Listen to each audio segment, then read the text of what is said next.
Lectura del Santo Evangelio según San Marcos, capítulo 4, versículos del 26 al 34. En aquel tiempo Jesús decía al gentío: el reino de Dios se parece a un hombre que echa semillas en la tierra. Él duerme de noche y se levanta de mañana. La semilla germina y va creciendo, sin que él sepa cómo. La tierra va produciendo fruto sola, primero los tallos, luego la espiga, después el grano. Cuando el grano está a punto, se mete en la hoz porque ha llegado la siega. Dijo también: ¿con qué podemos comparar el reino de Dios? ¿Qué parábola usaremos? Con un grano de mostaza.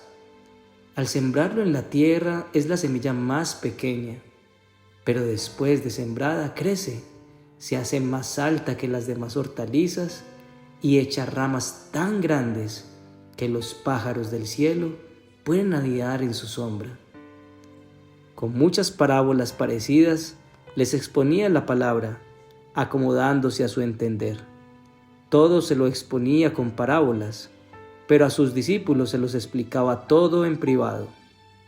Palabra del Señor. Gloria a ti, Señor Jesús.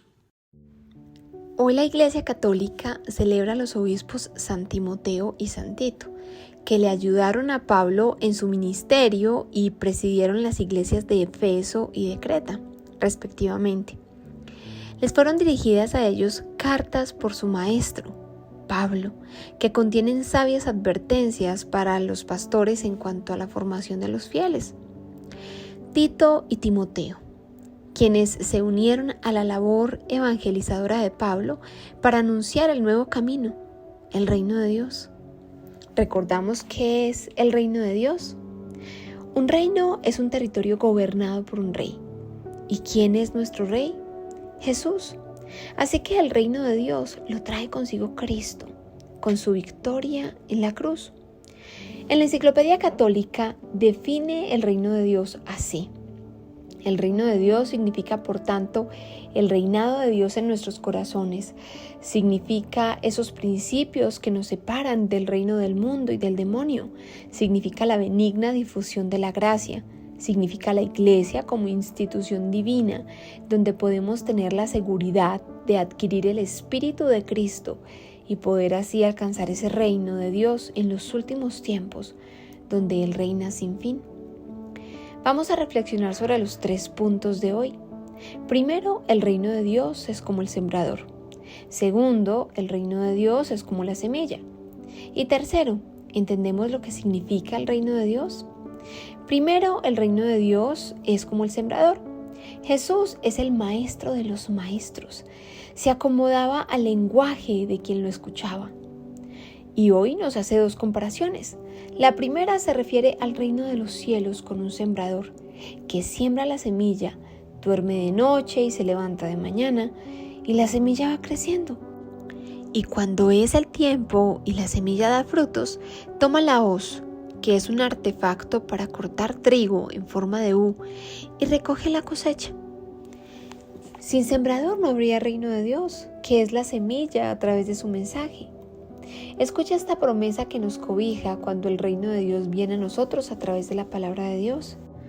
Porque como descienden de los cielos la lluvia y la nieve, y no vuelven allá sino que riegan la tierra, haciéndola producir y germinar, dando semilla al sembrador y pan al que come, así será mi palabra que sale de mi boca. No volverá a mí vacía sin haber realizado lo que deseo y logrado el propósito para el cual la envié. Esto lo dice en Isaías 55, versículos del 10 al 11. Así es, la palabra que el Señor envía no vuelve a Dios vacía. ¿Qué tenemos que hacer tú y yo? Aunar esta tierra que somos para que seamos tierra fértil y puedan sus semillas, o sea, su palabra, o sea, el reino de Dios, dar fruto bueno en nosotros. Segundo, el reino de Dios es como la semilla. Luego hace otra comparación y dice que el reino de Dios es como la semilla de un grano de mostaza, que es muy pequeña, pero cuando crece es más alta que las demás hortalizas y echa ramas tan grandes que los pájaros hacen sus nidos en sus ramas. Veamos, por ejemplo, la Iglesia Católica. Empezó como una pequeña semilla y ahora, después de más de 2000 años, está en todo el mundo. Nuestras mentes humanas, maravillosamente hechas y a la vez limitadas, no alcanzamos a imaginar el alcance de los propósitos de Dios en la historia general y en la historia personal de la vida de cada uno de nosotros.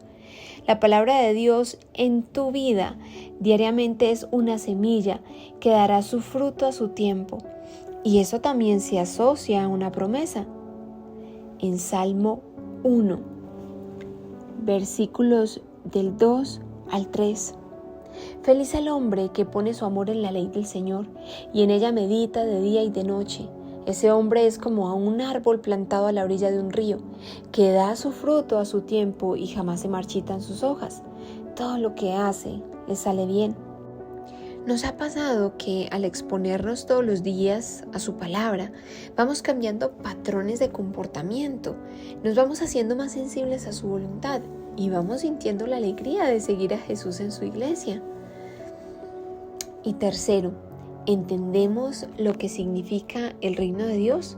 Jesús les hablaba con parábolas, acomodándose a su entender, pero a sus discípulos les hacía entender todo en privado. Jesús es el sembrador, la semilla, el mensaje. El rey trae el reino de Dios y se acomoda a su pueblo hablando en un lenguaje fácil de comprender, lo que muestra un deseo de Dios por hacer su mensaje accesible. Pero si queremos llegar a ser realmente sus discípulos, debemos pasar más tiempo con Él en privado para entender aún más, para abonar esa tierra que somos en la que Él sembró su semilla y estar listos para la cosecha, para morir a nuestro viejo yo y permitir que el nuevo yo florezca de forma natural. Entre más nos expongamos a pasar tiempo con ese sembrador que nos quiere abonar y preparar para ser tierra fértil, es más seguro que esa semilla dé fruto al tiempo de Dios. Mariela y Fernando amaban al Señor y cada día buscaban hacer las cosas bien, a pesar del hermoso caos que implicaba tener 2 hijos pequeños. Sobreviviendo al día a día, los tenía cansados el hecho de llegar tarde a todo y no cumplir a cabalidad sus compromisos. Mariela muy especialmente se sentía preocupada porque los niños veían las carreras y el estrés antes de salir a cada compromiso. Se sentían cansados de este patrón de impuntualidad que los perseguía. Mariela escuchaba a diario la reflexión de la palabra y, adicional a esto, por consejo de un sacerdote en la confesión, decidió buscar en la palabra de Dios lo que ésta decía sobre ese patrón con el que estaban luchando. Lo primero que hizo fue orar, entregándole esta debilidad a Dios, y lo segundo que hizo fue buscar en la palabra de Dios, pidiendo guía del Espíritu Santo. En Marcos 5:37 encuentra lo siguiente: pero que vuestro hablar sea sí, sí, o no, no, porque lo que es más de esto procede del maligno. Cuando empezó a ser intencional en su oración de cambiar los viejos hábitos de desorden por el honor, como una forma de honrar al Señor, se daba cuenta que al principio igual seguía llegando tarde y seguía cometiendo errores, comprometiéndose con cosas que no podía cumplir. Pero no renunciaba a su oración y en la confesión y en los tiempos a solas le pedía a Dios ayudarle a honrarlo, siendo buena administradora del tiempo. Cuando fallaba, sentía tentación de alejarse de Dios. Se sentían frustrados y que no eran capaces, pero no cedían a la tentación de renunciar y perseveraban. Con el paso de las semanas, Mariela era más intencional en llegar a tiempo y sus hijos y su esposo lo notaron e intentaban tener la misma intención, porque ahora ya esos padres que estaban educando a esos niños tenían una mejor actitud. Contra todo pronóstico, una familia que servía al Señor, cómoda con un patrón negativo, pasó a ser una familia muy puntual y seria con sus compromisos. Una familia que veía cada cosa que hacemos como una posibilidad de honrar a Dios en nuestra cotidianidad. Oración. Amado Padre, hoy permítenos ser tierra fértil. Quita de nuestras vidas aquellas distracciones temporales para centrar nuestra mirada en ti, porque solo tú traes palabras de vida eterna. Tú, sembrador, riega la semilla y abóname. Permíteme ser tierra fértil para que esas semillas den fruto. Las rutinas diarias van volviendo a ocuparnos gran parte del tiempo. Haznos buenos administradores de este recurso para estar contigo, para escucharte hablar con más profundidad en nuestras vidas. Te entregamos a nuestras familias. Amén.